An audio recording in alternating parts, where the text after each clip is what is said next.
These are the list of courses that will be available for the students in terms.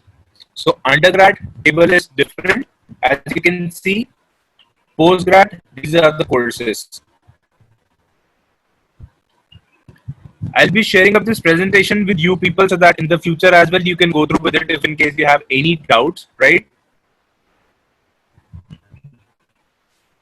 These are the courses being offered by She College, that is Science, Health and Engineering.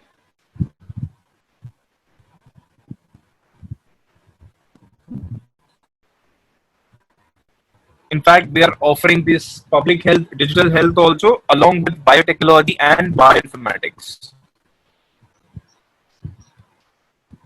ELICOS. Let's say if any student is not meeting the English language requirement, in that case, if they want to apply for ELICOS, that is also possible, and ELICOS will also be delivered via online platform. So scholarships, the scholarship which I'll be updating you is confirmed till next year November intake, which is mentioned in the third point, until summer 1 2021, means March intake, July intake, and November intake. By that time, the present scholarship which I'll be telling you will be applicable. And also, apart from that, university has made some changes in terms of payment structure as well. Likewise, initially we used to ask that student has to pay the scholarship. I mean, like the student will be getting the real benefit of scholarship in their second semester. But now, likewise, the other universities are following. We have also started following the same. In the first semester, the deduction will take place. I'll tell you technically how it will work. So, three scholarships are there. Latrobe International Scholarship, which is formerly known as LTCES, Latrobe College Excellence Scholarship. Destination Australia, this is the scholarship being offered by Australian government for the students who will be studying at regional campus only, right? And Latrobe Regional Campus Scholarship also, which is applicable only for our regional campus courses, not everywhere. And apart from that, early bird acceptance grant means the student who will accept the offer before 1 month of the course start date, they will be eligible for additional 5% scholarship. Important information, new scholarship eligibility is based on the citizenship of the applicant. Let's say student of India studying, I mean like in Australia applying for this scholarship, yes, he will be eligible for it considering his citizenship is of India. Student sitting in Dubai applying for La Trobe University, being an Indian citizen, yes, he will also be applicable for the scholarship. Now the scholarships are available worth up to 30% reduction on annual tuition fees for the overall duration of the course, and this is applicable to both UG programs and PG programs. Student will automatically be assessed, as you know all pretty much, I would say, because some of you would be a newcomer as well. So there is no separate process of applying for the scholarship. The student who is eligible for it, directly the admission team assesses their criteria and issues the scholarship along with the offer letter. This is the post-grad criteria for the scholarship. If anyone wants to note it down, they can note it down. This is for PG programs. 55 to 69.99, it's 20%, 70 to 74.99, 25%, 75% and above, 30% scholarship. Scholarship has nothing to do with the sections of the university. If at all, if the student has started from section 3, in that case as well, the student will be eligible for scholarship, provided if they are actually coming under this course.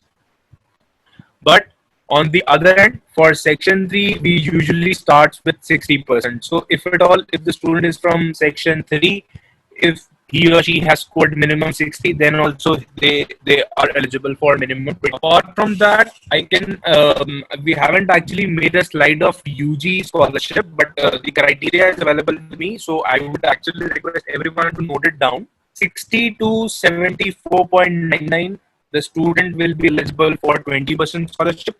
75 to 79.99, 25% scholarship.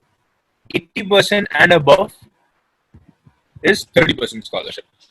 Coming on to the early bird acceptance grant, this is the new scholarship available for the students who will be accepting. When I say accepting, those who will make the payment by that particular date, they will be eligible for extra 5% tuition fee discount for the first year of their studies, right?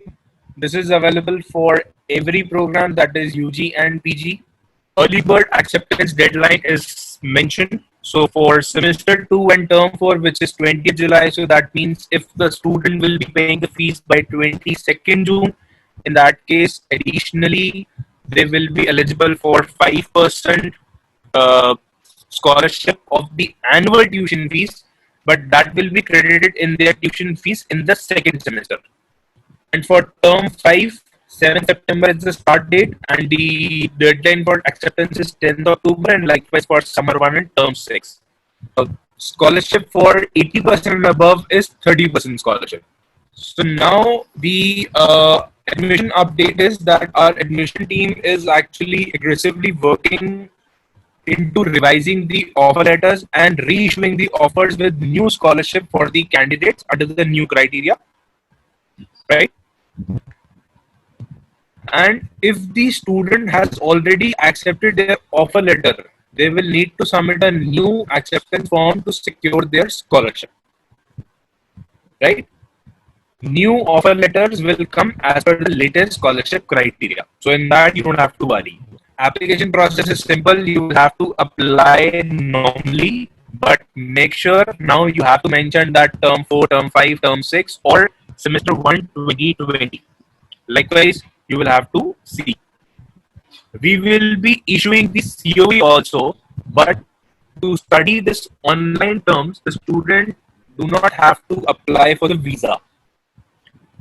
They will have to have the COE with them, but they do not have to apply for the visa, considering, let's say, we are starting on 20th July, and the 20th July High Commission doesn't say yes that they are accepting the new visa applications. So in that case, we are very clear that students do not have to apply for the visa by the time they will be starting their online studies. But yes, COE is purposely we are issuing to the students, so just in case that they should be into the records of the Australian government that yes, this student has started in July, and as of now, post-study work right decision is being pending at Australian government's end, and hopefully we are very much positive that it will be in the favor of students only. So let's say if in case the student has started 2 terms in India via online, and they commence their study on campus from March 2021, in that case, the government will say that yes, post-study work rights shall be applicable.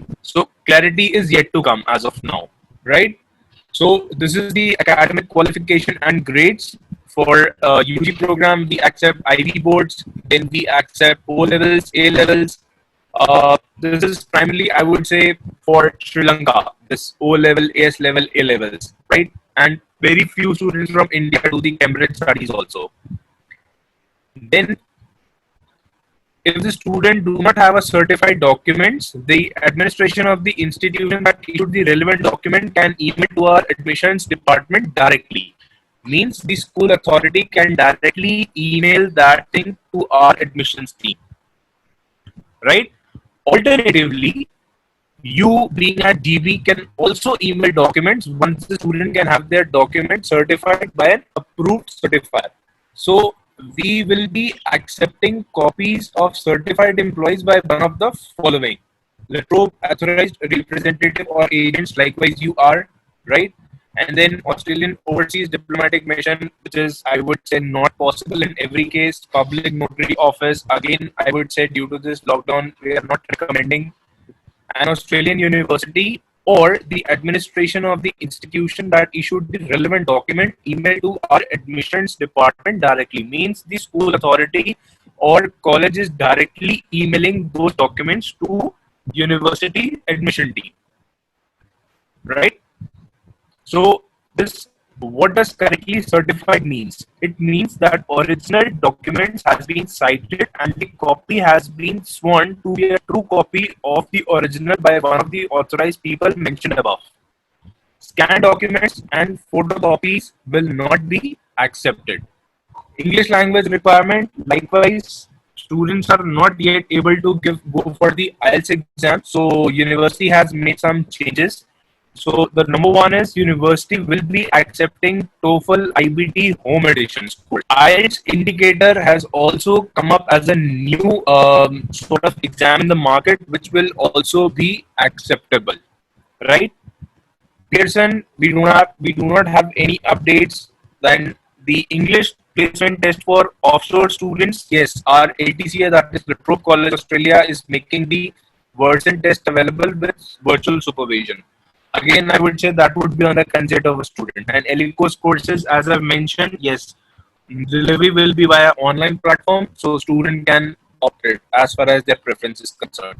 Other consideration, new commencing students already holding offers and COE, our admissions team will be issuing revised offer letter and revised COE for all current application wherever it is applicable, right? Enrollment and orientation will be online until the transition can take place onto the campus, right?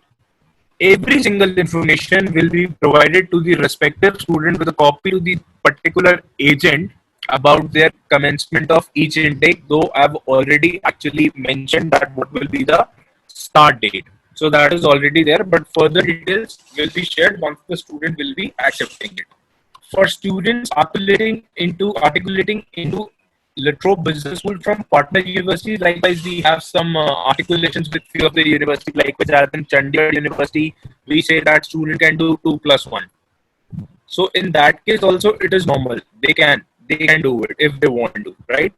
Refund policy is also flexible. So let's say if in case the student withdraws, I have started studying online on 20th July, and there is a census date of the particular term by 27th July. If in case within 5 to 6 days, I don't feel like that I should continue this online studies, student can withdraw their case and the full refund will be applicable. But that has to be noted down that it should be before census date. Advanced standing credits will be assessed on a case-to-case basis as the usual process. Timeline, I'm sorry, I won't be able to tell you that what timeline will particular course coordinator will be actually taking, right? Terms will focus on first year subjects but are available for students with advanced standing credits too.